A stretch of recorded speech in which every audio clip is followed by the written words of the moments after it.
Welcome back to another edition of the Bold American Podcast presented by Barstool Sports. Got a interesting show, hodgepodge of topics. Mexican Navy. I didn't know Mexico had a Navy. I'll be honest. For real. Had a little bit of a mishap when they went up against the Brooklyn Bridge this weekend. President Biden is back in the news, and not for a good reason, unfortunately. President Trump squared off against my guy from Jersey, Bruce Springsteen. We have some interesting entertainment going on right now between the newest Osama bin Laden documentary on Netflix, as well as the new Warfare movie that's been out for a little bit now, but is now on streaming. And finally, the Diddy trial is certainly heating up, I guess you could say. All of that and more we will get to. But before we get to that, School Circle on me, last 72. How are we doing? Rob, we'll start with you.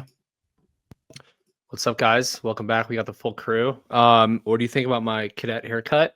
Had to fix it, change it up. I was Did you do that to yourself? No, dude.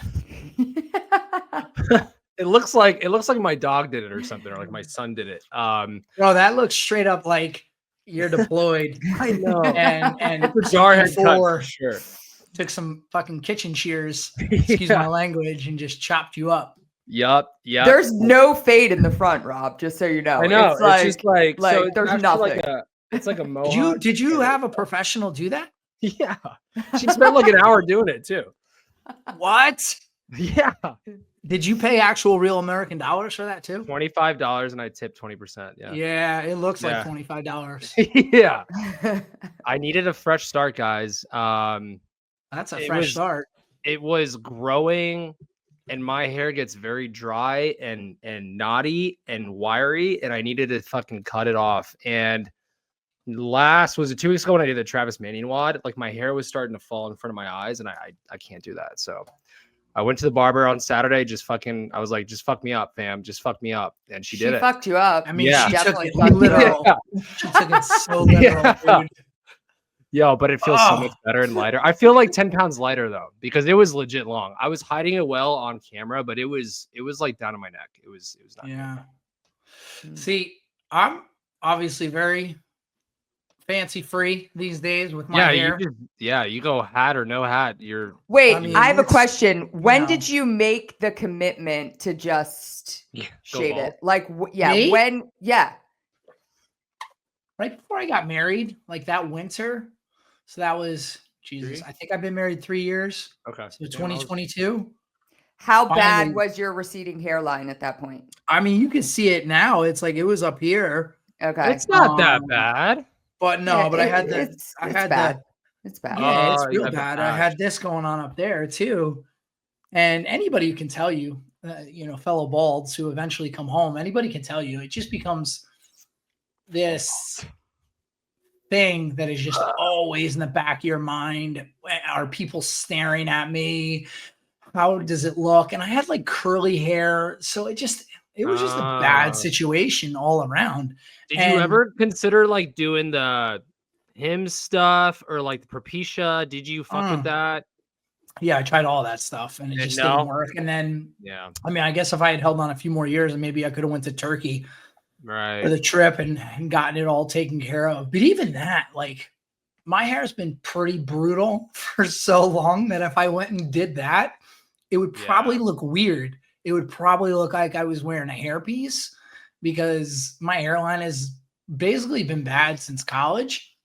So it would have just always looked unnatural. And let me tell you, it is incredibly freeing when you just say, you know what, that's it. I'm cutting it. And now I don't think about it. It's obviously super easy to maintain. I do it myself every, day or so, whatever the case may be. I chop it up myself. I don't worry that, oh man, does my hair look bad? It saves me time. It saves me money. So I finally reached a point in my life. I'm a pretty confident guy, but I finally reached a point in my life. And you can ask any guy who has messed up hair. Like, it's a really hard thing to come to terms with that, this isn't working out for me. But once you do, it's so freeing. So Yeah. Well, I hope I don't get there soon. I think I'm going to do turkey before I go full bald. I think I'm going to give it a shot. I think I'm going to. I mean, that's cool too. I mean, all the guys who have done that. I mean, yeah. I don't have anything against that. Bro, I know some generals who've done it. I know some fucking some generals. Some Name generals. names. So Name names. Offline for sure. When I was in Germany, former UCOM staff, NATO staff, USERER, guys that were in that vicinity to Turkey, West Pointers and some other folks, they got it done. And it is legit. It is legit. Like, it's fucking real. And a lot of military personnel over in Europe are towards that. Yep. Yeah, because it's relatively inexpensive. Easy flight, 3 hours. Yeah. You're there. You can fly back home. You're not doing the whole transatlantic bullshit. Ryan, I've seen recently, I would say in the last 6 months, where it's actually becoming more acceptable, or at least this is what I'm reading on social media, that guys are not even doing that, but like getting full-blown hair pieces. How do you like, and they relate it to like, well, if a girl gets extensions, that's her altering the appearance of her hair. So how is it any different? So I'm just curious what you think about that. I've seen the TikTok videos with guys getting hair pieces, and let me tell you, they look incredible. If you go to like the right place, they look incredibly realistic, and they look real. Like, you wouldn't be able to tell. I personally would not be down with someone wearing a hairpiece. I don't know. It's not the same as extensions. It's just like, I don't know. Yeah. No. It looks, I'll tell you this, because I know people in my own life over the years who have had hair pieces. If you're next to them, you can tell. You can see it. Even ones that are good. Maybe they're even better now, so I don't know. But it's definitely noticeable at some point. But then it's always becomes like everybody's chirping about you behind your back type thing, I think. Yeah. It's so much effort to slap it on the skin. It just looks they're like professionally put on though. They're like, it's not, you're not putting it on them yourself. They're professionally put on. I mean, I think, I think Connor did it the right way. You just get to a point and you're just like, all right, it's time. And you've got to be man enough to say it's time to take the razor to the head and, right. And that's the thing too. It's like, it's not like I chose this, right? I wasn't like, you know what? Did you know? If I go bald? What do you mean? Yeah. It's genetic. No. Like, I can't help that. No, totally. You just have to accept your lot in life and go from there. And I think luckily I have enough confidence in other aspects of my life and my appearance. So I'm okay. I'm okay with it. So I don't know, Rob, maybe you could just think about that moving forward. You wear it well. You wear it well, Thank Connor. you. Yeah. Thank you. Yeah. Yeah, you can pull it anyway. off. Sure. Rob. Am I going bald? Am I going to go bald? We can't tell if you're going bald with that haircut. We wouldn't know if you're going bald. It's a boyish haircut. I like it. You look like a 17-year-old Marine that just graduated from. It's our day. It's our day in my house. Yeah. Well, thank you for your support. So you got a haircut in the last 72 hours. I got a haircut, but more importantly, my dog went missing Sunday morning, and I got him back this morning. My little terrier. Oh my gosh. He escaped. He was missing for a good 9 hours, and then we got the call that he was at a vet, sorry. But the vet was fucking closed, so I wasn't able to pick him up until this morning. That's so scary. At least he was safe, little Sven. And like, we live right by a huge intersection and street that's like 55 an hour. And so your mind starts racing like, fuck, was he hit? Is he okay? But he's a little rat terrier. I picked him up in El Paso when I was a first lieutenant. So he's been with me for about 9 years now. So he's legit family. He's a homie. He's been with me in Europe. So yesterday was like, it was a pretty shitty day, but we got him this morning. He's sleeping right next to me right now. He's clean. He's fed. But it was a wild Sunday for sure. But that was my last 72 haircut. Sorry, go ahead. How did you lose him?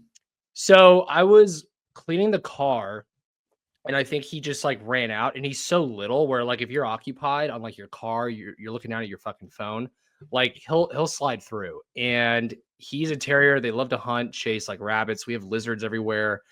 And so I think he just snuck out, smelled something, and wanted to go on a nice little stretch. But yeah, luckily we got him. Nice. Nice. Welcome back. Happy to have your dog back. Yeah, welcome back, Sven. Rye? Last 72, I over the weekend went to the Phillies game. Watched the Phillies beat the Pirates. Did you guys see the they were showing it all over social media. It was like poop because it was like at the beginning of the game. Nothing new. Yeah. I had never seen that before. I don't know why. I that was cracking me up. But bigger news than that was on Wednesday, the class of 2028 for the United States Naval Academy officially capped Herndon. If you don't know what that is, it's an awesome tradition where the plebe class, the freshmen, have to work together as a team to place a cover, one of their the hats up on top of a big statue that, like we do here in Philly, they grease that statue up and they got to work together to get up there and place I think it took them like 2.5 hours, maybe a little more. I mean, there's times where it's taken like over 5 hours. I actually have a friend from the class of 2001, Josh Stewart, who was the person who put the cover on his year. But it's just such a cool tradition. They like live stream it. It was all over the nightly news, and it officially marks the end of, they call them plebes no more. So it's a big milestone. You guys know, I don't know if you guys have anything like that at West Point, but no, we don't do anything that ridiculously stupid at all. We're just like, okay, cool, done with freshman year. Yeah. Well, have you heard that feedback? Because a lot of people think it's just really stupid. I've never heard that feedback. In fact, I hear what a storied tradition it is and how cool it is and how Americana it is and what it represents. Americana. Guys getting lubed up climbing a fucking obelisk is not Americana. Okay. Well, listen, it was cool to watch. My daughter is part of that class. I'm happy that she made it through that first year and proud of that class. Right. So that was the cool thing that happened. Congratulations, there, Maggie. I was not there. Okay. I was watching it, and she didn't really participate. A lot of like the D1 athletes are, they don't really get, but actually some of her friends were up there, which was hilarious. And so I was getting like pictures and video of them. So, they're covered in mud at the end, and it's just, and they do that from like, do you guys do sea trials? Because they do this, like it's called sea trials. So at like 3 a.m., I got a text from her in her camis, and she was like, here I go. And it's like, I don't know the exact hour, but like maybe like 24 hours, 16 to 24 hours. And they're like climbing through mud. They're doing army crawls. They're in boats in the river. And it's all sorts of, it's like, so they're playing Army. They're playing Army. They're playing Army. Okay. No, they're playing Navy and Marine Corps and doing some training. And then it caps off with the Herndon. So it's like a big thing. Yeah. That's cute. Anyway, okay. Can you tailgate and watch this event? Like, I imagine like a bunch of... Yeah, there's tons of parents there. Old grads just like cracking beers, watching their youth and kids climb this tower topless. Like, is that... No one's topless. Okay. I mean, none of the guys had their shirts on. Yeah, well, they take their shirts off because they use their shirts to start wiping the grease off the statue, off Herndon. Doesn't that kind of defeat the purpose? They're cheating. Well, that's how you do it. You got to work together. So, all right, forget it. I regret that I even mentioned this. Forget it. Just forget it. It would be funny to see this in person, though, as for me and Connor, as the accounts that we run and manage. I guess it would be like an interesting thing for us to attend one day and just kind of make fun of it or just watch it. Well, listen, I will tell you that if, you guys are poo-pooing it, but if it was on every nightly news, like it was a big story. It's a cool thing. No, it is. So, it's tradition for Navy. Yeah. Yeah, exactly. Yeah.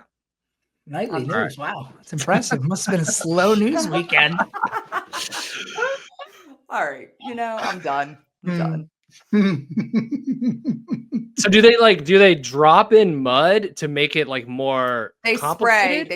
They spray it with water. Like they've got upperclassmen that are like spraying down the lawn with water. So they purposefully make it muddy. But it happened to be raining too anyway. So yeah. Extra slippery. Cool. Oh, okay. Anyway, I had an interesting tidbit that I learned over the weekend because I didn't really have much going on this weekend. It's interesting when you have a pregnant spouse and a toddler. We went to a birthday party at a farm on Saturday morning. What a racket I've realized farms are. They charge you admission to go pet animals, and it's, a great activity for the kids because they give you carrots to feed the animals, and it's fun. You do like a little train ride, but farms, really, there's so many farms around New Jersey. It's just such a racket. So we did that on Saturday, and then I had my sister-in-law here visiting, and she's awesome because she always brings all this unbelievable food that she cooks. But I learned a tidbit. So up at West Point, they're not redoing, but they're doing a renovation for the football stadium, Mikey Stadium, where they are putting in brand new stands in the east side of the stadium, which is going to be very cool and supposed to be done next year.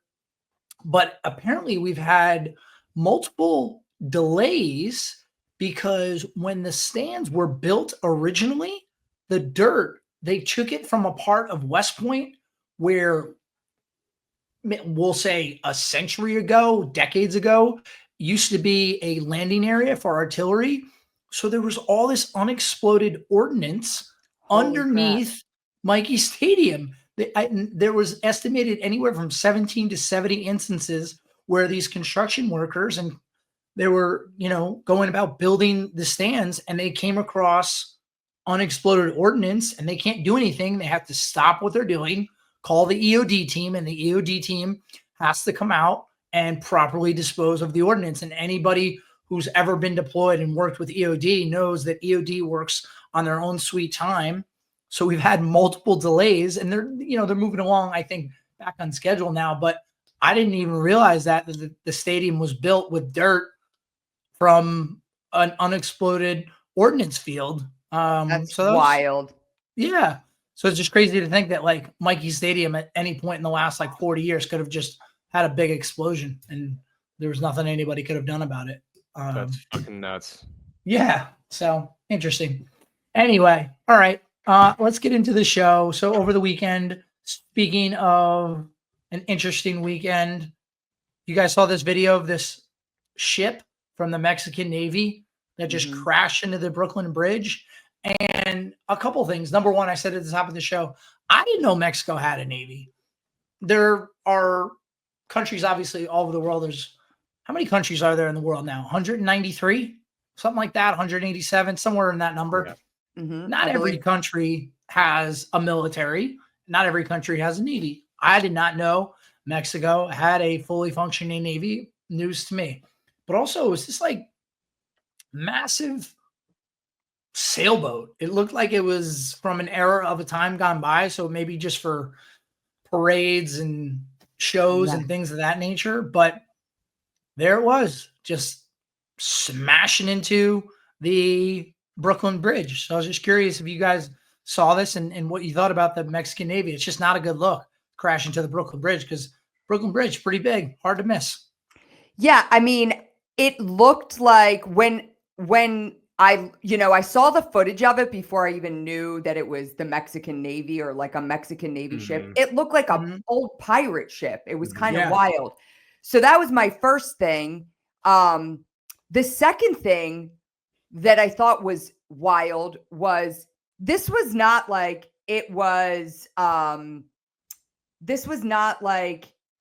kind of just hit the Brooklyn Bridge. It underestimated the height. Like, I feel like you could have been seen a mile out that thing was going to hit the Brooklyn Bridge. It was way larger than the Brooklyn Bridge. So yeah, it was super sad. And, unfortunately there were two Mexican Navy cadets that were killed, a young female and a young guy, and, really sad. And the wild thing about the footage is you see all these other people up at the mast, and they're literally hanging there. They're holding on to pieces of fabric. I mean, the footage was crazy. So yeah, that's my take on it. Yeah. According to Sands, the ship is primarily used for training cadets and officers in the Mexican Navy, and is also known as a diplomatic symbol of Mexico, which would make sense given that it looks like it's from 80 years ago. Yep. But just, I don't know, like you think when we do displays of our military capabilities and other countries do that they have things under control and it's old hat and you wouldn't see things like this happen in these sorts of accidents. So just super unfortunate that it went down the way that it did. And just really unfortunate also that we lost those 2 cadets in the accident. Yeah. But I guess that's no different than we've had air shows here in the United States where we've had accidents, and I guess accidents happen. That's unfortunate. Speaking of unfortunate news, there was a very massive story that President Biden has prostate cancer that has metastasized to his bones and is very advanced and very aggressive. Rob, what did you make of President Biden coming out with this news and an announcement that he is not doing well? I actually, I didn't really hear about it until today. I haven't looked into it. How did you not hear about it till today? I don't know. I was busy getting my fucking haircut, finding my fucking dog that was lost. Okay. I didn't hear about it until today, and there was like a post that he put up. I don't know if it's serious, but I do know that there was like a lot of talk last week and over the weekend about his mental state, dementia, and how far one side went to cover some of that up. But honestly, like the cancer stuff is news to me. So shout out, best wishes to him in recovery. But I don't know how far he is. Well, the cover up stuff is out right now because Jake Tapper is releasing a book.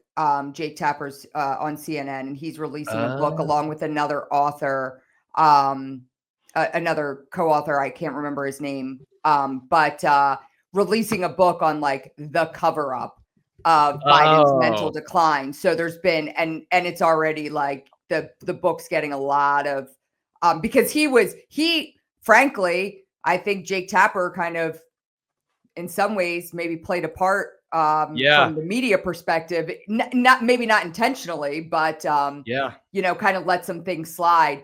I think it's super sad.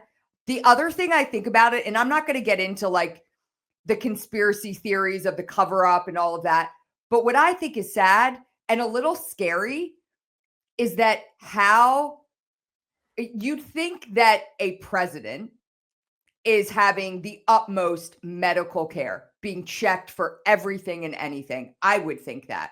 So how did he end up with late stage prostate cancer? How did it get this far? So do you think there was a cover up with his cancer diagnosis the last few years? I mean, there's that, or something that's not too conspiracy theorist is like just the fact that like, was he not getting regular checkups? Because I mean, frankly, I'm not a guy, but I think at that age, you're getting your prostate checked, just like women are getting mammograms and like we're looking for breast cancer. That's something we do annually. Yeah. Like, I don't know. I think you're kind of checking out what's going on with the prostate because here's an interesting fact. Do you know almost 100% of men, when they die with some sort of prostate cancer in their body? They don't die from prostate cancer. I'm getting checked tomorrow. Fuck it. Yeah, but I have a colonoscopy scheduled for a few months. Well, that's not going to check your prostate. Just so you know. Yeah, it is, right? No, colonoscopy does not check your prostate. No. Prostate is when the doctor puts the fingers in your butt and does the little swipe, right? All right. Well, I'm going for all. I'm getting a colonoscopy soon, though, too. Connor. Colonoscopy is going to check you for colon cancer, and your stomach and intestines. It like checks all that. No, it doesn't check your stomach or your Really? No, prostate doesn't check your stomach. Jesus. No, he said a colonoscopy checks your stomach. You guys need some medical knowledge. A colonoscopy is going to check you for colon cancer. It's going to check you for things. And your colon is your intestines, isn't it? It's not your stomach. Yeah. You're not going to get checked for stomach cancer from a colonoscopy. I don't know. They put the tube up really, really far, right? Yeah, they knock you out. Like, you have to. Have you ever had a colonoscopy, Connor? No. I mean, I just turned 40. It wasn't something that was on my radar, but I have a family history, so I want to kind of get out ahead of that. And I am 40 now, so makes sense. But so on Friday. It's a good movie. Yeah, no, for sure. But yeah, so on Friday he was diagnosed with prostate cancer, characterized by a Gleason score of 9 with metastasis to the bone, according to a statement released from his team. And a Gleason score of 9 means it's the most aggressive form of prostate cancer, according to Dr. Benjamin Davis, a professor of urologic oncology at University of Pittsburgh Medical Center, UPMC, which is also not involved in Biden's case. But I think the conspiracy theorists are out, and the big conversation right now is, when did he find out about this? If it was as aggressive as it is, that's not something that pops up overnight. But I think, honestly, at that age, well, no. But what I was going to say was, listen, at the end of the day, like, it's someone who has served in political office, served the country for his entire adult life, decades, and now he's dealing with a very serious form of cancer, and it's just very sad. And I think that's kind of where, from my perspective, it should start and stop, right? He is very sick, and that's very sad. And the people who want to talk about conspiracy theories and the people who want to use this as more fodder to go against the Democratic Party, I just find that to be all kind of ugly. And it's very apparent that President Biden's health has been deteriorating. I couldn't bring myself to watch him on The View when he was on a couple weeks ago. I get like uncomfortable because it's really sad to see It's very someone deteriorate like that in general. But then to have to do that in front of the public eye, and I get it, he's in the public eye because he's a former president, but I don't know. I just wish people would stop with the conspiracy theories and when did they know, and they were going to use this to get him in the presidency and then announce it and then just insert Kamala Harris into the presidency. It's like, just stop. At the end of the day, it's an older man who has cancer, and I think everybody in some way or another has been touched by cancer in their family, and it's not something that you should be using for political fodder. And it just makes me feel icky that people are doing that. It's unsurprising that they're doing that, but you just gotta pray for his family and hope I don't know. I'm not a doctor. I don't know if he can recover at this point, if he can beat it, or if this is like, hey, get your affairs in order type situation. It's just really very sad. I think they said that the type of prostate cancer that he has is hormonal, like will respond well to hormonal therapies, which is a good thing. And I have someone very close to me that has advanced prostate cancer and is taking like hormone therapies, and it's really been at bay for a very, very long time. So, wish him the best. And it's super sad. All right. Really quickly, before we go to the next topic, you want to talk conspiracy theories. Do you two buy the theory that there has been a cure for cancer for a very long time that's been kept secret because of what it would do to the pharmaceutical industry and how much of a hit it would take for all of the drugs that are administered to combat cancer, and the industry and the revenue from those drugs? Do you believe in that conspiracy? I don't know. What's the source of this conspiracy? Like what's the I don't know. People, there's no source of a conspiracy. There's no one source. Yeah. Well, I don't know if this was like a Rogan thing, an Alex Jones thing. No, this is something that's kind of just been discussed for many years now. That really? Okay. No, yes. I don't believe that. Do you believe that? I don't believe that. I don't know.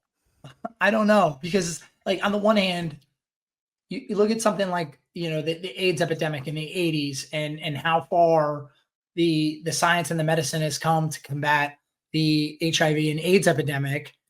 And you would think that for as much money that pours into cancer research and cancer treatment, I mean, this has been decades but at the other on the other side of the coin, you don't want to think the worst of people. Like really, like you've had a cure for cancer and you've just been holding on to that one. Because how many people's families have been impacted by cancer diagnoses? So who's holding on I don't to know. it? Like another firm or a pharmaceutical company or the government? Like what's probably the pharmaceutical companies. I mean, yeah. again, this is a conspiracy theory. It's not necessarily something I buy into. I'm just saying, I think there's a way you could hear that and think like, oh, I guess unfortunately that could make sense. I mean, I used to like not believe any conspiracy theories. Now I'm The pendulum swung. Yeah, I mean, Lines there's deep in some. 'em. Listen, I'll tell you what, COVID did a number on me. So, Yes. but I choose not to believe that. What's one of your I favorite can't think. conspiracies? What's one of your favorite ones that maybe you don't believe, but like you like the My idea? favorite conspiracy is that Marilyn Manson removed. Oh yeah, that's a good one. That's an OG one from like elementary school. Yeah, like everyone knew that one. Yes. That was so 90s. I was like, I like 7 those years old. kind of conspiracy theories, you know? They're like, they're not like government run. It's just like a friendly banter. Like, Yeah. Did you hear the one about That's what's Marilyn crazy Manson? about that theory is that like we all heard that, but there was no internet back then when we all heard that. Yeah. Like, how did that get to every part of the country, every corner of every middle school? Every middle school kid knew that one. Yeah, that was a good one. Such a good throwback, Ryan. I'm big on like being a Vegas guy. Like I am big on the UFO stuff. I want to believe it. I want to believe like the stories from like the Tic Tac, the F-18s, the drones, like even the New Jersey stuff to some extent. Like I want to believe it, but I'm just not sold enough. But like I am inclined to believe that there are aliens and UFOs, but like I just need a little more hard evidence. But that's a whole nother show. But you don't get hard evidence with a conspiracy theory. I know. That's why they are. Yeah. You just who do you guys think killed JFK? I don't know. We're gonna get to read everything soon, so we'll find out. Yeah, what's the timeline on that? What is it done? Is it like Anna Paulina still has to release stuff, the congresswoman, or what's the status of that? I don't know the status of it, but I know they're releasing all the documents. So I think there was another shooter. I don't think Lee Harvey Oswald did it all. There was 3 shots that hit JFK. I think he only was able to get off 1 or 2, right? And from the vantage point, like there's a grassy knoll on the other side of the car. His also JFK's head was like taken off, like pretty much. Like there must have been another shooter. That's my take. What do you think? You think there was more than one? There's definitely more than one shooter. I just don't know if it was the CIA, the mafia, the combination of the two. Cubans, Russians, CIA, yeah, Cubans. That's definitely one that I would love the answers to. You know, when I go up to the pearly gates. I mean, even his own guy. What's his name? Dulles, the head of the Secret Service. Oh, another good one is that there's a secret society underneath the Denver airport. You've heard that one? Yes. I've never heard that one. That's a good one. There's a whole all the tornado shelters. Yeah, there's like a series of tunnels and a lot going on underneath the Denver airport. That's a big one. Yeah. Good deep dive. I guess, conspiracy theories are fun for conversation because at the end of the day, you have to know that we as the American public, like I've said this example before and it's fiction, but in Tommy Boy, when Dan Aykroyd's character Zelensky's like, what the American public doesn't know is what makes them the American public. And it's really true. Like we are not equipped as a country, as a, collection of individuals to deal with the 100% truth of everything that's going on. We absolutely need to be protected from ourselves. So I think there's a lot of things that go on that largely the American public doesn't know. For sure. That's what Mike Pompeo was telling DJT in the first administration. Pompeo was head of the CIA, and Donald Trump wanted to release the MLK, RFK Jr., and JFK files back then. And Mike Pompeo was like, please don't. Please don't. Like the people, people aren't ready. And then Donald Trump was actually like, okay, fine, I agree. But there was some of that in 2020. They really wanted to release some of that stuff. What do you think it does? Like erodes trust in like institutions like the FBI or CIA?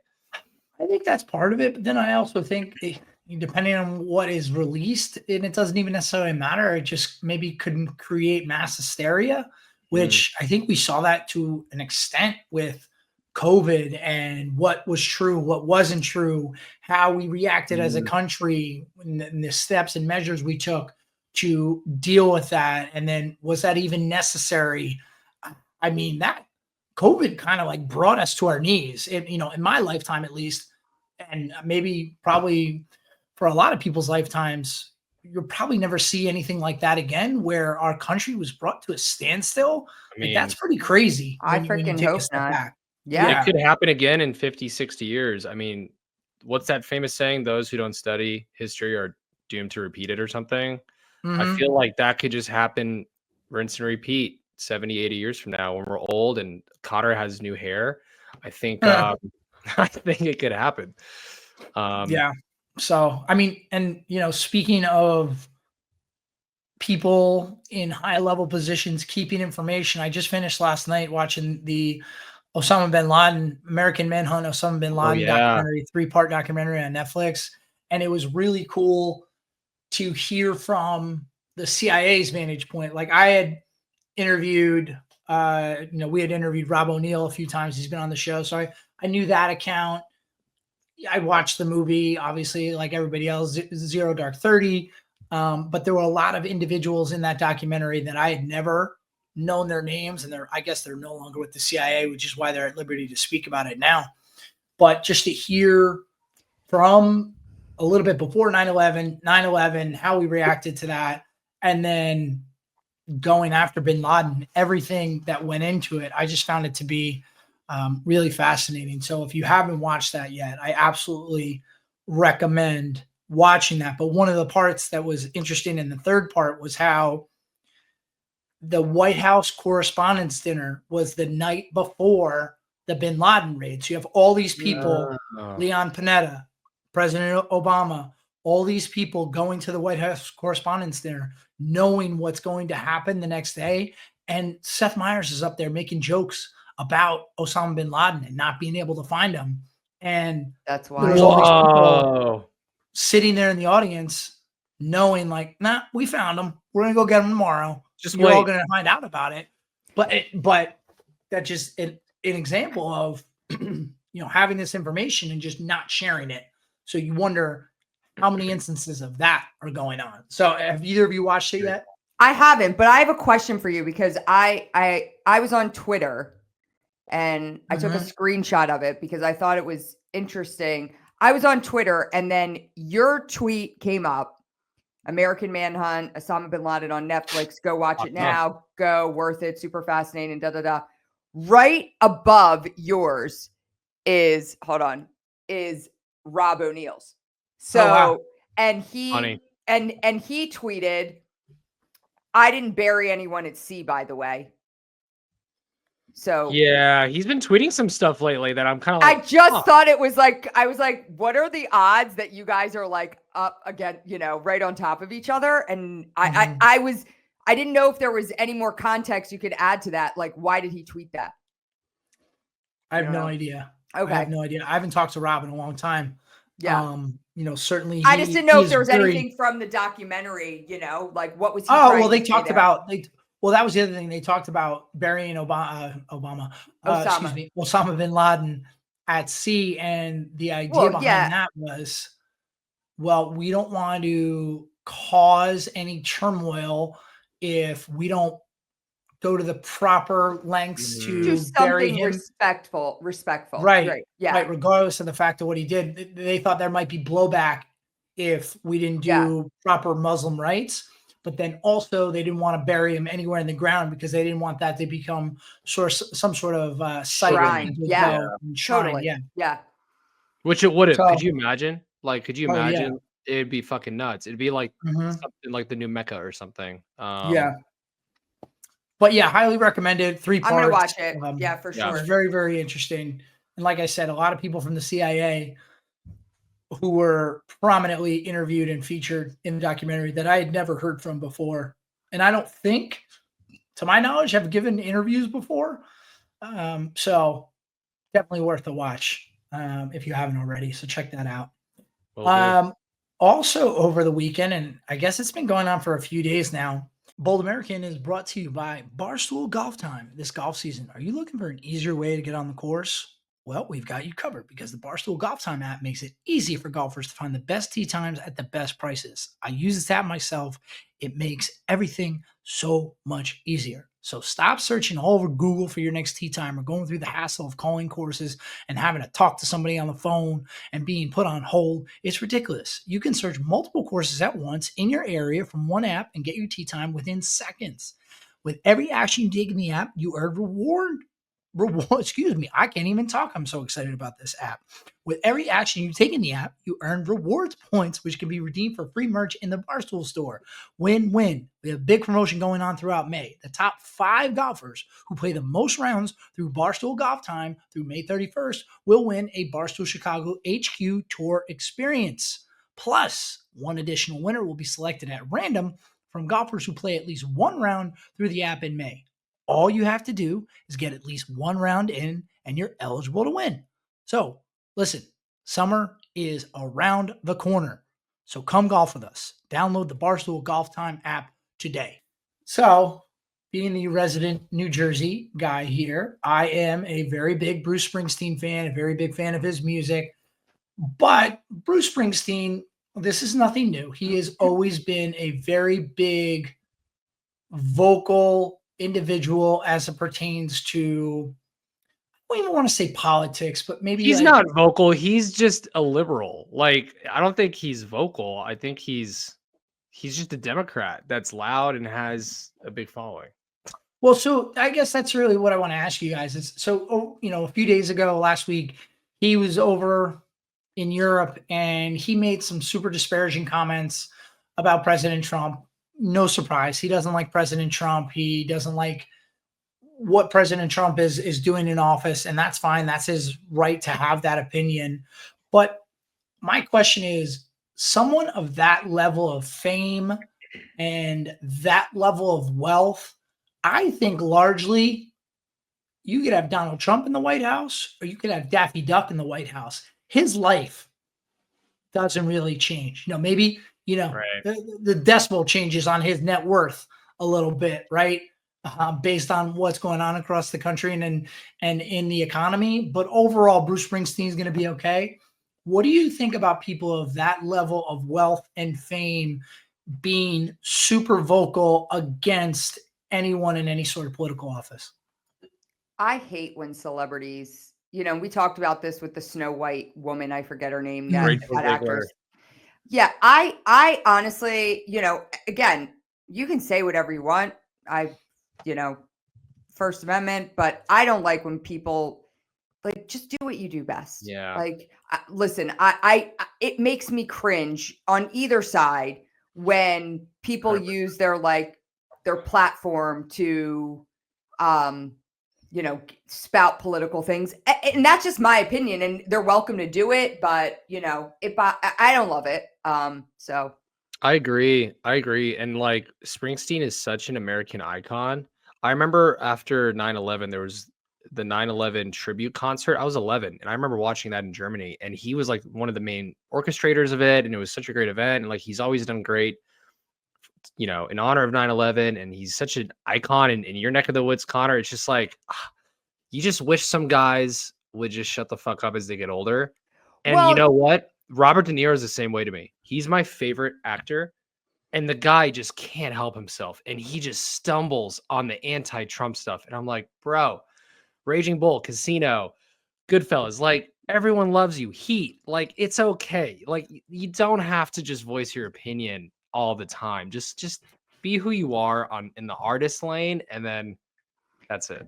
I think two things too, to that. If my job was to entertain people, right? I'm a famous singer, a famous actress, whatever that is. I know that putting out my political views is going to alienate people that support me. And so why would I do that? And then the second thing to that is I think we learned in the last presidential election, celebrities can say whatever they want, but their opinion doesn't matter too much to the American people. Because I think literally every big name in this country came out in support of the opposition, you know, and it didn't move the needle at all. In fact, it became like laughable afterwards. Like, you guys hold no influence when it comes to who the American public are going to cast their vote for. So I take that as a little bit of like lesson learned, you know? But again, free to say whatever you want, and we're free to have our opinion on what you say. So he did it in Europe too. He was going on some rant. Yeah. You know, it's as like the resident European here too. It's like he knows he's scoring like easy points because Europe inherently 90% leans anti-Trump. So that's, you know, it's an easy win. Artists have done that all the time. It's nothing new. It's just sad. Like, the guy is such a monster in terms of musical resume and portfolio, and so beloved. And it's just like, why? I'll still listen to his music for sure. Yeah. There's a movie coming out, right? Isn't yeah, what's his face? Jeremy Allen White is playing. Yeah. But it's we can talk about that another time. Yeah. But it's about the making of the Nebraska album, which is, I think, a weird thing to make a movie about, given what all went into making the Nebraska album. And Bruce essentially just went into a house by himself and wrote this music. But nevertheless, I was having a conversation with someone today, and I can tell you guys offline because I don't know that he wants me mentioning his name, but he's a super well-respected journalist. He's been around for a very long time, very, very good at what he does. And we were actually talking about this topic, and credit to Bruce Springsteen. He has done a lot to raise awareness and raise money for those who are less fortunate. A lot of work with different food banks. He usually teams up with a local food bank wherever his concert might be in the United States. And I think that is very admirable to use your influence and your wealth to help those who are less fortunate. And I said the part about how it's weird because obviously Bruce Springsteen isn't less fortunate. He hasn't been less fortunate for a very long time. He hasn't wanted for anything for a very long time. He is uber wealthy. And the gentleman said something that kind of resonated, and I'm curious what you guys think. He said, I think a lot of times with people, regardless of what people achieve or whatever amount of wealth people achieve, who you were will always be a part of who you are. And Bruce Springsteen came from super humble, if not poor, upbringing. He had next to nothing. Like, if you look at the house he grew up with, it was a shack, essentially. So do you buy that there's always going to be a part of him? And the example could be used for a lot of celebrities, that he resonates and feels he needs to say something because that's still always a part of him? Sure. I mean, I buy that. I see that. I think you're always a part of where you come from, you know, no matter where you end up going. So yeah, for sure. Yeah. I agree.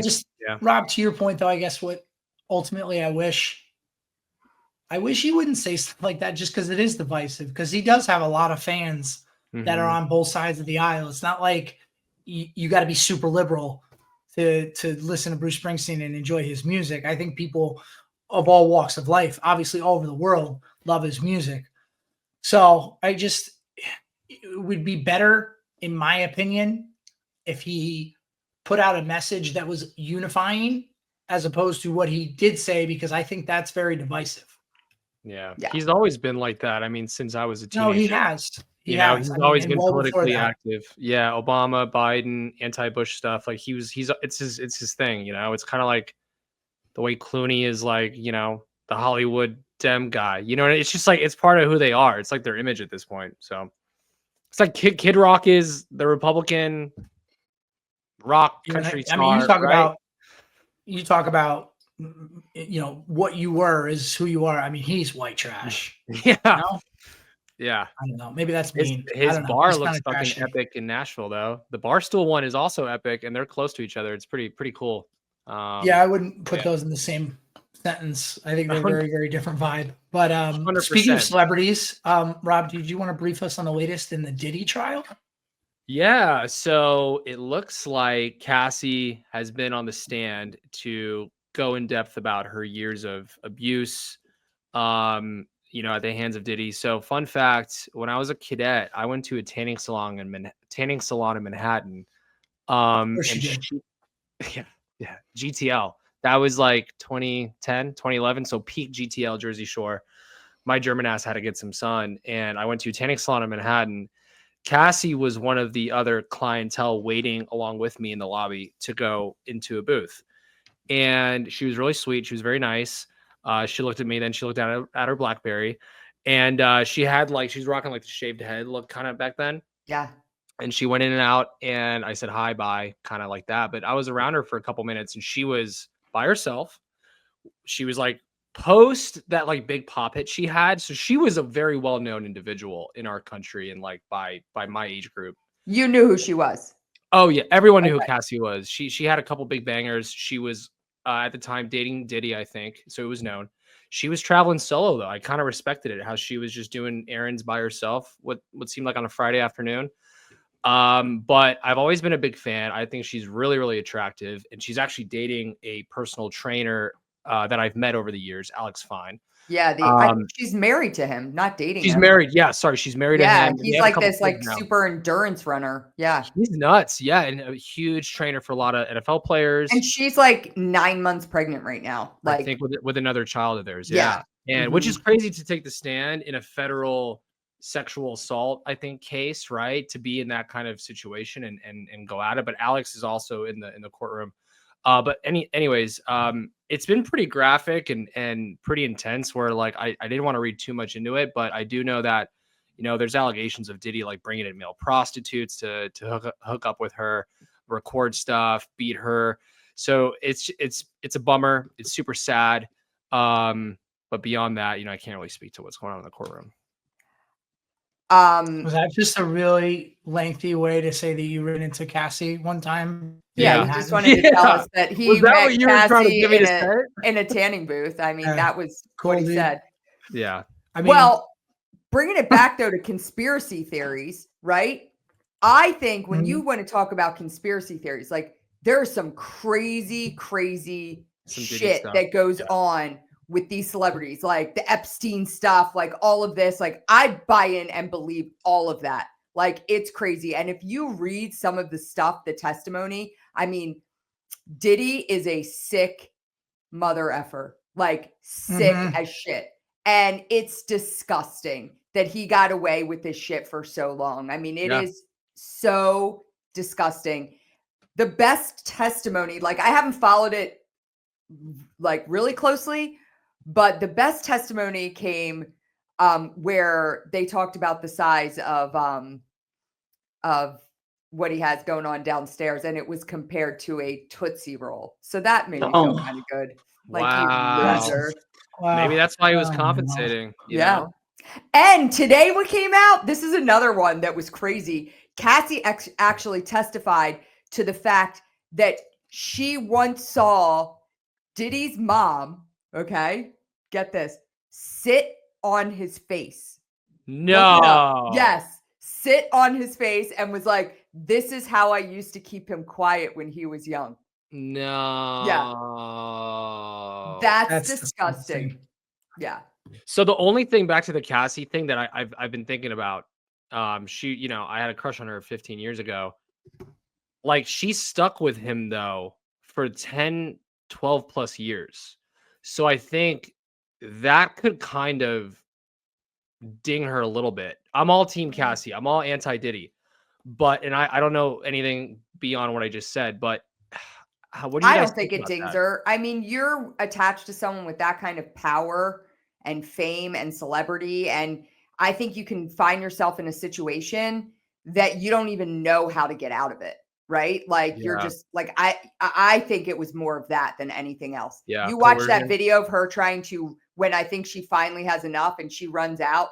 That was nuts. The elevator video. And he drags her back. I mean, that was terrifying to watch as a woman. Yeah.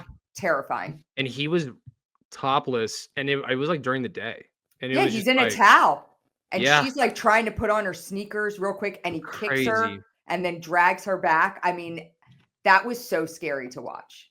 So yeah, I think it just goes to what we were saying earlier about how you reach a certain level of fame and money. And I think, listen, I think if you went through everybody's phone and you went through everybody's closet, you'd find skeletons basically in everybody's closet, some big, some small, and everything in between. And also, I think as it pertains to everybody, as in everybody, like no, like everybody, yes, like everybody across the country, across the world. Okay. Like I think we all have things about ourselves that we would not want to share publicly. What I think when you have a lot of wealth to that extent, I mean, you know, Sands, do a really quick Google for P. Diddy net worth before all this. I mean, you know, hundreds of millions. Ciroc. I think you just start exploring and going to the depths of your brain to unlock weird things because you're like, why not try that? I can do whatever I want. I think he was almost a billionaire, like just off the top of my head. Like, okay, see, I was close. Yep, it was as high as $1 billion in 2022. Yeah.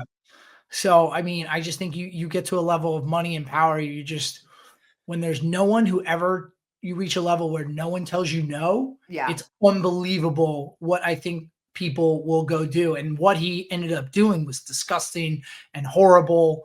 And the defense for him, you know, taking the stance of, well, he didn't do anything illegal. He's just really weird and, you know, quote unquote freak. Yeah. I don't want to get into, you know, the particulars of what he likes to do. I hope he goes to jail for a long. They throw the book at him. He's been doing some shady stuff. I mean, egregious stuff since the 90s, though. There's the whole Biggie murder thing that he was somehow. That's another conspiracy, you know, and that goes back almost 30 years, guys. He's been doing crazy shit, and so I don't know. We'll see. All right. Well, that's what's going on around. Sucks because he had some good. A lot of positivity. Yeah, and they come on my, you know, my Spotify mixes, and I have to turn them off now. Can't listen to them. Yeah. Got to get rid of those songs. I know. Puff Daddy, wasn't he Puff Daddy back then? Like, yeah, he had a lot of names. Rebranded himself a couple times. Yeah, he did. Yeah. Ugh, sick. All right, Rob, I'm gonna throw it to you. All right, you got some questions for us? Let's fucking end it on some fun and some positive vibes. All right, I got some questions here for the group. Building off of what Sands kind of went down a couple episodes ago about Pittsburgh being his favorite city, I thought I would start this segment off with, what is your least favorite city? What is your least favorite city in America? And I'll start with Connor. Pittsburgh comes to mind. Least favorite. It's dirty. It's grimy. It really doesn't have much of any sort of redeeming qualities about it. Pittsburgh definitely comes to mind. Aaron Rodgers might be there soon, so you might hate it even more, right? Yeah. I'm gonna get flamed for this. I think Miami's overrated. Ooh, I was actually, I think Miami is overrated. And unless you love going to clubs till 7 a.m, I don't think there's much there that makes it a redeeming city. And I guess the last few times I've been there was for Super Bowls, so maybe that's not a fair assessment, but I've been there otherwise, and I never really have a good time in Miami, and I would never choose to go there as a place to visit.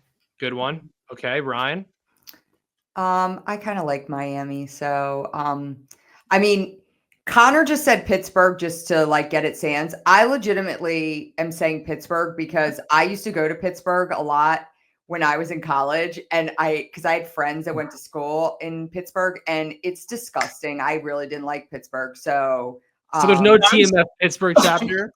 There is a Pittsburgh chapter, and we have great people in Pittsburgh. I can't say any city. There's actually another city that I really don't like, and I'm not going to say it because it is one of our most active cities in the country, so I'm not going to say it. But Pittsburgh, I'm going off my college days of Pittsburgh. Everything that Sands talked about loving Pittsburgh, like, and I cannot tell you how much I loved Roan roasting. Yeah, that was good. And literally the things he was saying, it made sense because I didn't even think about it till Sands is saying, like, Pittsburgh, you want a sandwich? You can get a sandwich in every city and town in America, but somehow and better sandwiches. Yeah, you go to Pittsburgh. The other thing about that is that he did come back, and for you and I, Rob, he couldn't argue with my pick, couldn't argue with your pick. So, Connor and Sands, shout to Rome. That was a really good one. At home. Actually, though, I was saying Pittsburgh in earnest, but also anyone who's been here will back me up. Lawton, Oklahoma. Yeah, that's how it was there. Is there an army base there? Because I've never been there. Okay, Fort Sill. Okay, and it's where artillery school is, and it is just a terrible, terrible city. That's a pretty bad city. That might be my least favorite. West Point's pretty bleak. When I was up there, we're talking cities, Ryan. We're not talking tiny little towns. All right, I'm just saying. Stop with that. Go ahead. What about you? No, I want to hear Sands' first, just because of the Pittsburgh stuff. Sands, what's your least favorite city, Sands? Well, I mean, first and foremost, Jersey and Philly both stink. But let's Jersey honestly, but... I mean, I'm gonna get killed for this take too. But I thoroughly dislike every time I've been to New York City. I get that. I'm not a fan. I'm not a fan. It's obviously it's not drivable at all. And so you're taking taxis, you're taking and the traffic's ridiculous, all of that. I'm pretty sure they count like the rats that run the streets as a part of the total population. And I'm not just talking about, the bad people, but like the rats are like out there every day along the trash on the curb is disgusting. Like I don't find New York City to be an enjoyable place. Like I get okay, it's like, got all this business and money that goes through it. And there's so many like if you're rich and famous and doing well out there, or you have, enough wealth to do well there. Like I don't understand how a guy just working a common day job enjoys New York City like that. That's not too much of a hot take. I know a lot of people that don't like New York City, but when I was stationed in Groton, we'd go to Providence, Boston, and New York City on the weekends. We'd usually just pick a city to go to, and New York City was always. I was like, nah, I really don't want to go there this weekend. I don't. How old were you? How old were you when you were going? That was 1920.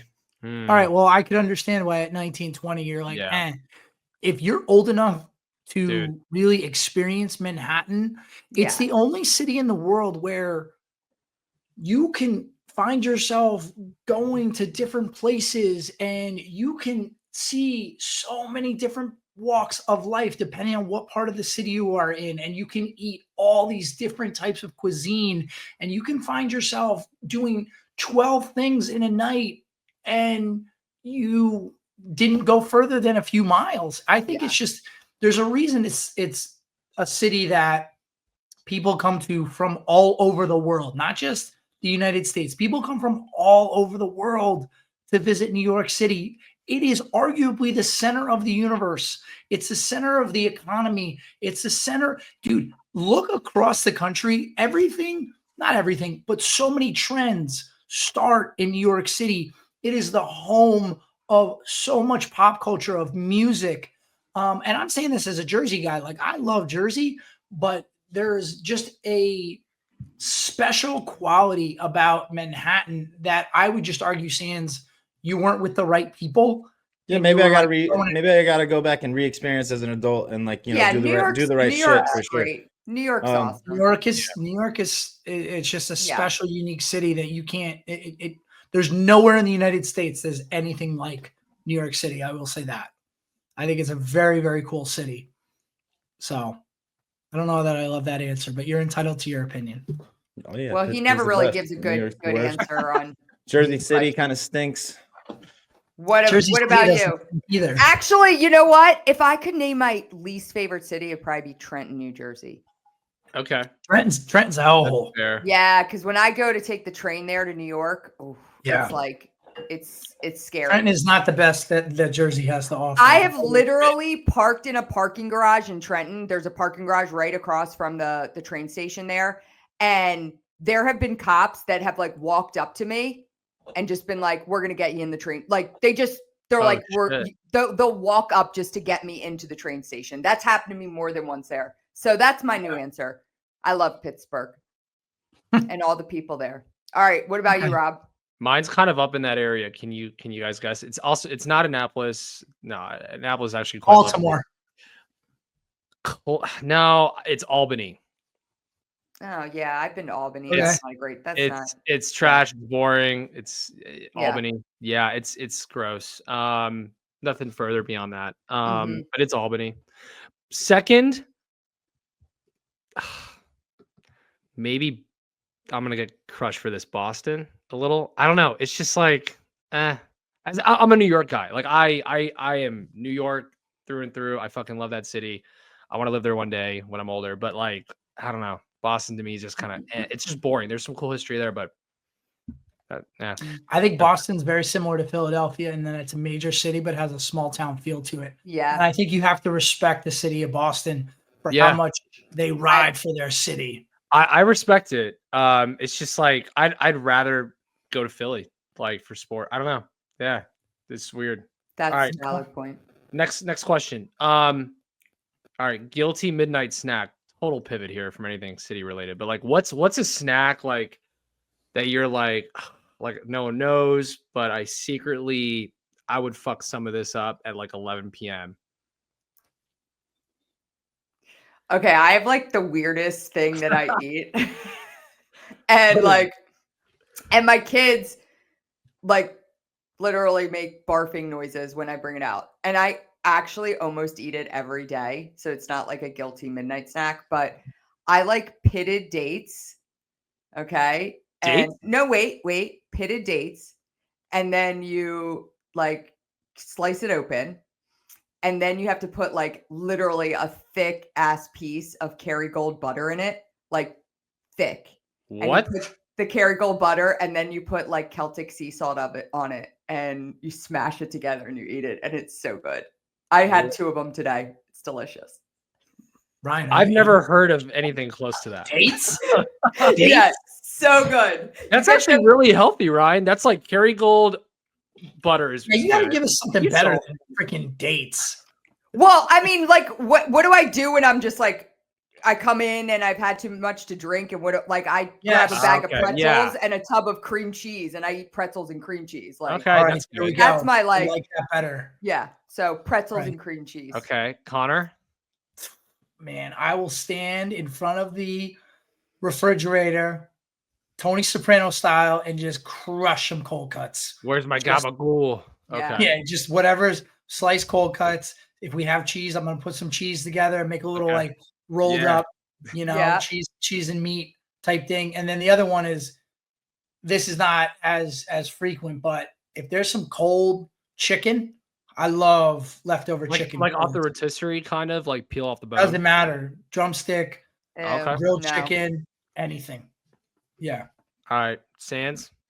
I mean, if it kind of like what Ryan was saying, is like if I'm coming home like late or something, like it's usually like I'll order. No, it's something not late. It's like 8 a.m. for you, bro. It's like fucking. Yeah. What'd you have after? Yeah. What'd you have last weekend after you came home, or 2 weeks ago after the club? What was that? Space after space. What was the first thing you ate?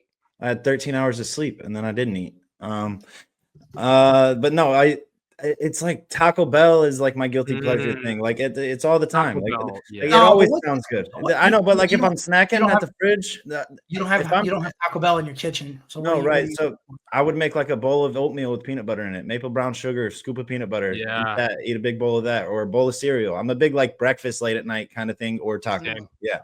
But no, bowl of oatmeal, maple brown sugar, scoop of peanut butter. I'll even mess around with the apples and cinnamon sometimes, but it's always got to have a scoop of that Jif in there, though. Scoop of some crunchy Jif, get a little texture to it. Delicious. Mine is similar to you. So I do the reverse. I don't eat breakfast. I intermittent fast pretty much every day. So at night, if I really want to get nasty, I'll do pancakes or waffles, buttermilk waffles. At night, you guys are talking about like stuff that takes like 30 minutes. Like you're like doing this is like what are you just grabbing out of the fridge? Waffles are quick. You throw them in the fucking toaster. 30 seconds later, you're good. Yeah, oatmeal takes like 90 seconds to warm up. Yeah, no, oatmeal's fine. I'm talking. This guy pancakes. No, I hot Belgian waffles here at like midnight. I'll do fucking pancakes at midnight. I'll order it. Speaking of oatmeal, I've told this story before, but have you guys heard my Iraq oatmeal story? No. So when I was out on really remote outpost, we were all living in a tent. There's 12 of us, the higher ranking NCOs and officers. Every morning I would wake up 6:30, whatever the time might be. And we didn't turn the lights on because it was a community tent. So the lights didn't go on when somebody woke up. You had to like wait till the designated time that we were turning the lights on. So most mornings I would wake up, it would still be dark in the tent. But I had a vent that was right next to me that would give sunlight.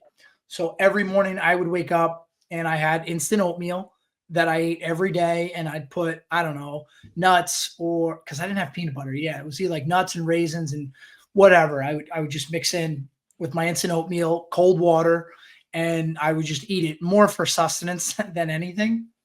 And then, one morning I'm sitting there and I'm looking at 2 bottles on the ground, and there's just that little bit of light coming in from the vent. I mistakenly made my oatmeal with my piss bottle. No, I was so hydrated. It looked fairly clear. So I made my oatmeal with my own urine, and I was like 3-4 bites into it at this point. Okay. And I was like, I can't really taste it. So I finished it because I was in such a remote spot. It wasn't like I could go to the DFAC and get more. I had to, eat what I had. So I couldn't waste it. So I just finished my piss oatmeal. All right. Next question. That's a hell of a guilty late night snack right there. Piss oatmeal. That's disgusting. That's a good story. Wow. It was sterile. That's a good story. All right. Next question. We got 2 more. Okay. What was your first car, Ryan? What was your first car? My first car was a 5-speed Volkswagen Cabriolet, That sounds green. Pretty badass. It was pretty cool. Yeah. Learned how to drive by stick shift. So that's good. Yeah. So proper. Who taught you how to drive stick? Your dad? My uncle. Okay. Yep. Yeah. That's not easy. Okay. I learned how to drive stick at 13 in an 84 Volvo.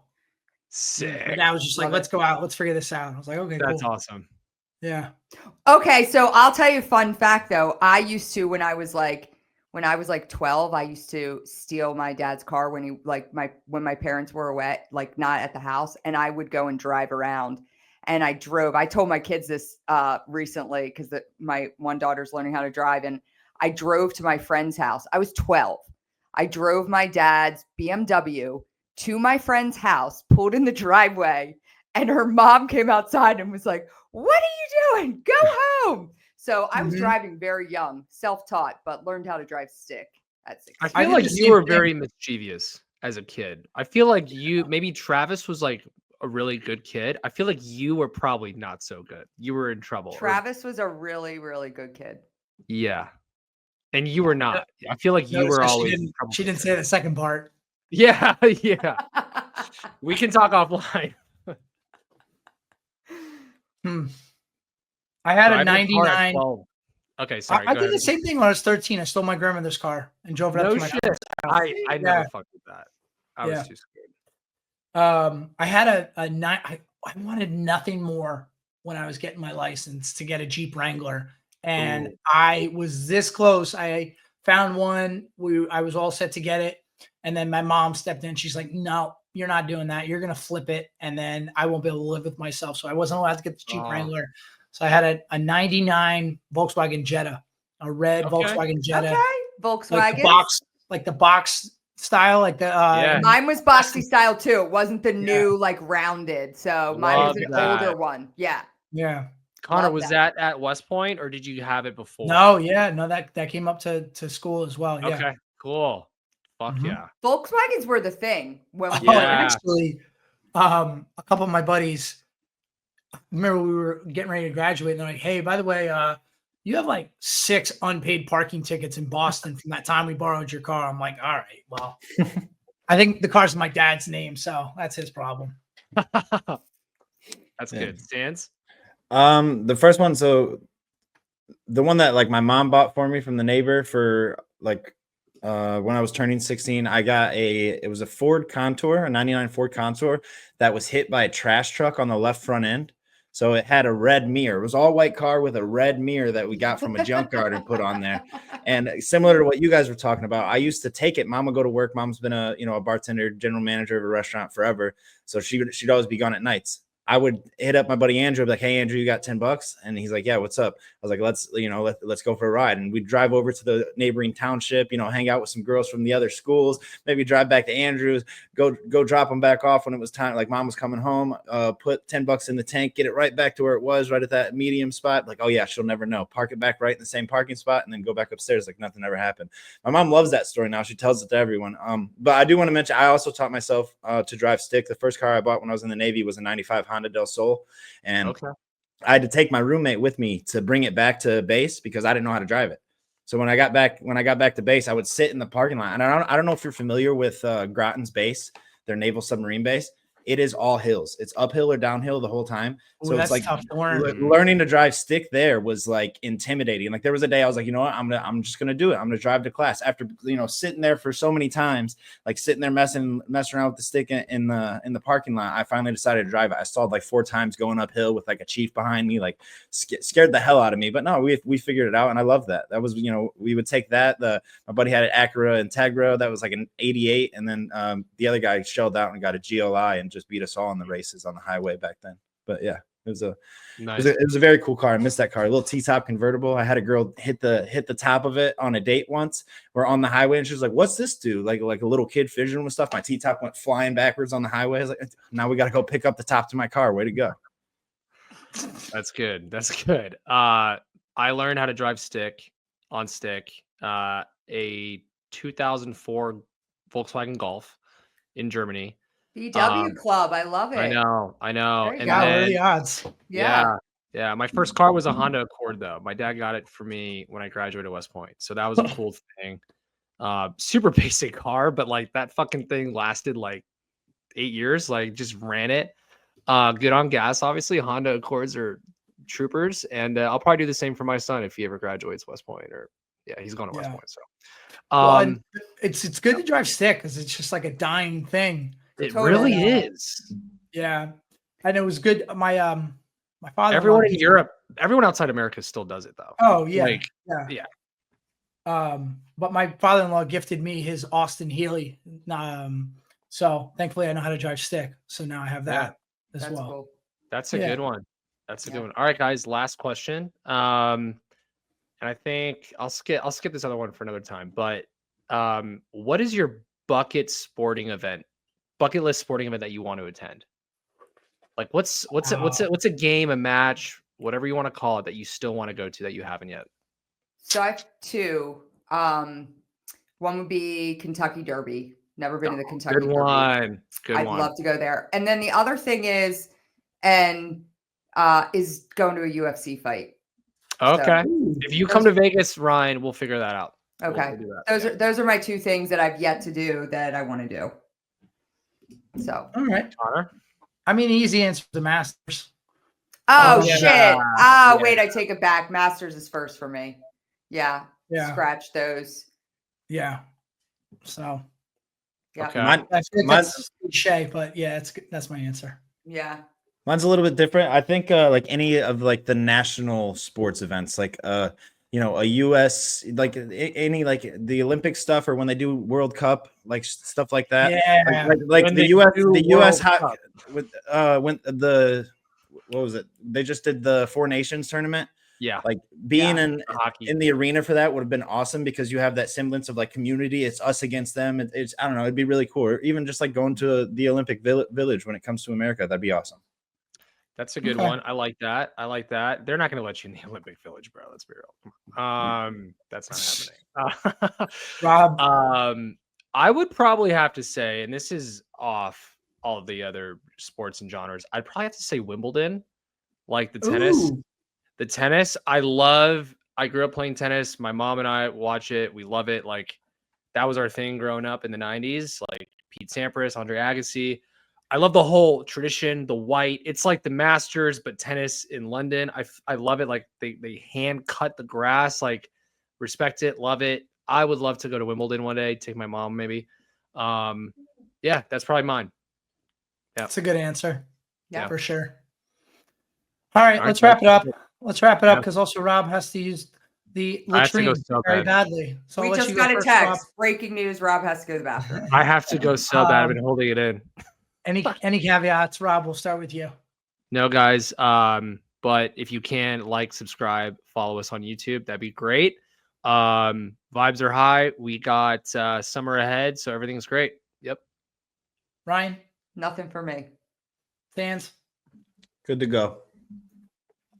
Only thing I'll say, the other day I was talking to a gentleman who's a colonel, and it occurred to me, is like, oh, this guy's only like a few years older than me. And coming to that realization that colonels and lieutenant colonels are like my age, whereas like back when I was younger, lieutenant and in school, it was like you saw lieutenant colonels and colonels, you're like, oh, those dudes are old. And I don't know, it doesn't feel like I've been out of, got my commission over almost 20 years ago. And it still doesn't feel, it still feels like those guys are older, but they're not. Now they're my age. And that's a very hard thing for me to wrap my brain around because I don't feel old, but there was always seen as like the 05s, 06s or the old people. And I don't know, it's just weird for me now. I mean, you're bald. Well, and with that, we're out. Well, I mean, I'm just That's saying. A good point. That's a great point. You raised a great point there. I didn't mean for it to come off mean, but he teed it up though, Ryan. That was. I'm sorry. That was word vomit. It just came out. You're bald. Rob's got the boy haircut going on, and he's got his body really bad. Like, yeah, we're good. I'm sorry. All right. Well, on that, take care. Make it a great week. See ya.